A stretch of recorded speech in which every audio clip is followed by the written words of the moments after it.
एक बार की बात है, एक बहुत ही सुंदर और जादुई जंगल था जिसका नाम था ल्यूमिनारा वन। इस जंगल में हर चीज रंगीन थी। पेड़ सुनहरे थे, फूल चमकते थे और हवा में जादू की खुशबू थी। उसी जंगल में रहती थी एक छोटी सी परी।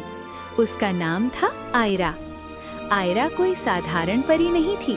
उसके पंख इंद्रधनुष के रंगों में चमकते थे और जब वो उड़ती थी तो आसमान में चमक बिखर जाती थी। लेकिन आयरा के दिल में एक डर छुपा था, क्योंकि उसी जंगल में रहता था एक रहस्यमय शेर जिसका नाम था ज़ायरॉन। ज़ायरॉन कोई साधारण शेर नहीं था। उसका शरीर रंगों से बना था और उसकी आंखें नीली आग की तरह चमकती थीं। जब भी ज़ायरॉन गुस्सा होता, उसके रंग काले पड़ जाते और पूरे जंगल में अंधेरा फैल जाता।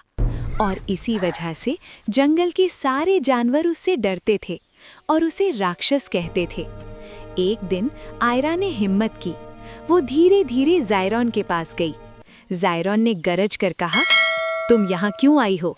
क्या तुम भी मुझे राक्षस समझती हो? आयरा मुस्कुराई और धीरे से बोली, नहीं, तुम राक्षस नहीं हो, तुम तो सबसे सुंदर शेर हो। ये सुनकर ज़ायरॉन हैरान रह गया, क्योंकि पहली बार किसी ने उसे डर के बिना देखा था। आयरा ने उसके पास बैठकर कहा, तुम खतरनाक नहीं हो, तुम बस बहुत भावुक हो। ज़ायरॉन की आंखों में आंसू आ गए और जैसे ही उसने रोना शुरू किया, उसके रंग फिर से चमकने लगे। उस दिन के बाद आयरा और ज़ायरॉन अच्छे दोस्त बन गए।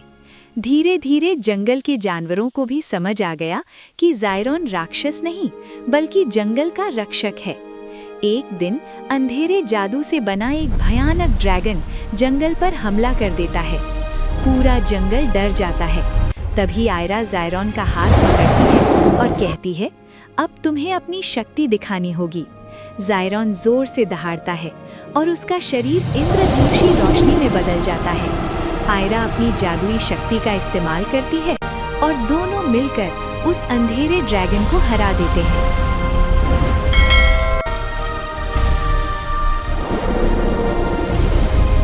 उस दिन के बाद ल्यूमिनारा वन में हमेशा रोशनी और रंग रहने लगे और जादुई परी आयरा और रंगीन शेर ज़ायरॉन सिर्फ दोस्त नहीं रहे, बल्कि जंगल की कहानी बन गए। कहानी हमें ये सिखाती है कि जो सबसे खतरनाक लगता है, वही सबसे खास होता है।